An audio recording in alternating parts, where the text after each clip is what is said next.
नमस्कार मित्र हो, मी तुमचा भाऊ कैलास चव्हाण उर्फ पाहिराणी हप्पा। आज एक मराठी काव्य मी तुमच्यासमोर प्रस्तुत करतोय।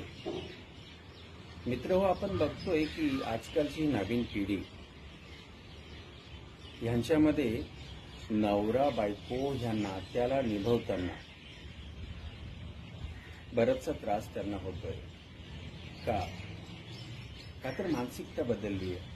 कशी तर आजकालची ही नवीन पिढी नवरा बायकोच्या नात्याला सुद्धा एखाद्या वस्तूप्रमाणे सामानाप्रमाणे ट्रीट करत आहे आणि थोडा जरी आला बिघाड त्यामध्ये तरी बदलण्याची जिद्द करत आहे।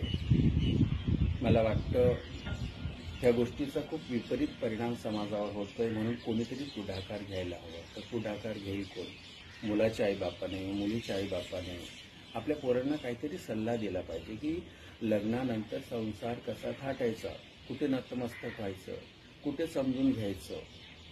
आता मी पण एक मुलीचा बाप आहे। माझी मुलगी 2-3 वर्षानंतर लग्नाची होईल।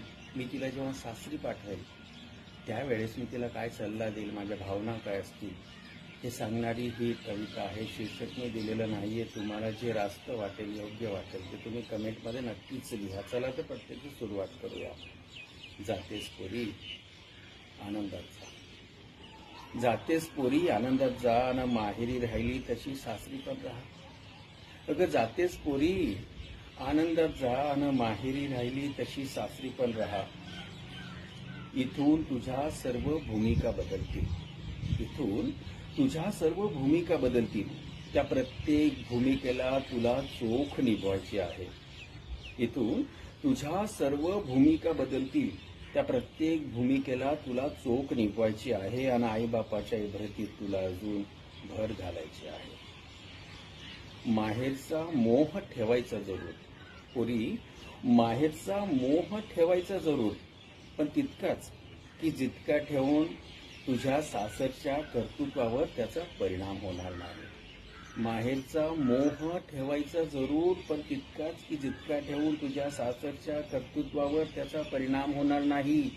अन सासरच्यांना कसं नतमस्तक करायचं हा चुकीचा सल्ला मी किंवा तुझी आई तुला कधीच देणार नाही। माहेरचा मोह ठेवायचा, पण तितकाच की जितका ठेवून तुझ्या सासरच्या कर्तृत्वावर त्याचा परिणाम होणार नाही। आणि सासरच्यांना कसं नतमस्तक करायचं हा चुकीचा सल्ला तुला मी किंवा तुझी आई कधीच देणार नाही। अगं तुला आहेत आई बाबा भाऊ बहीण तसे त्याला पण आहेत। अगं तुला आहेत आई बाबा भाऊ बहीण तसे त्याला पण आहेत। तोही त्यांचं काहीतरी देणं लागतो।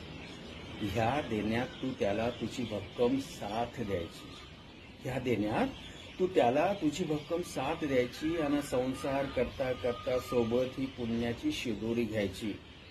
सासू सासऱ्यांची दुपार झाली आहे, सायंकाळ होईल आणि ते बिचारे मावळतील। सासू सासऱ्यांची दुपार झाली आहे, सायंकाळ होईल आणि ते बिचारे मावळतील। नणंद जाईल तुझ्याप्रमाणे सासरी, आणि नणंद जाईल तुझ्याप्रमाणे सासरी। दीर जेठ आपापला संसार वेगळा थाटतील। तोपर्यंत तुला या सर्वांसोबत एक आगळं वेगळं नातं निर्माण करायचं आहे। तोपर्यंत तुला या सर्वांसोबत एक आगळं वेगळं नातं निर्माण करायचं आहे आणि एकत्र परिवारात जगून स्वतःचं आयुष्य कसं छान करायचं आहे। तुम्हा दोघांमध्ये खटके उडतील, मतभेद होतील। अगं पोरी, तुम्हा दोघांमध्ये सुद्धा कधीतरी खटके उडतील, मतभेद होतील, आमचेही व्हायचे, सर्वांचे होतात। तेव्हा मात्र काळीमोड करायचा विचार मनातही आणायचा नाही। तेव्हा मात्र काळीमोड करायचा विचार मनातही आणायचा नाही। अन बाई माणसाचा सासरमध्ये संसार खूप महत्वाचा असतो। त्याला कधी गौण गणायचं नाही, त्याला कधी गौण गणायचं नाही, त्याला कधी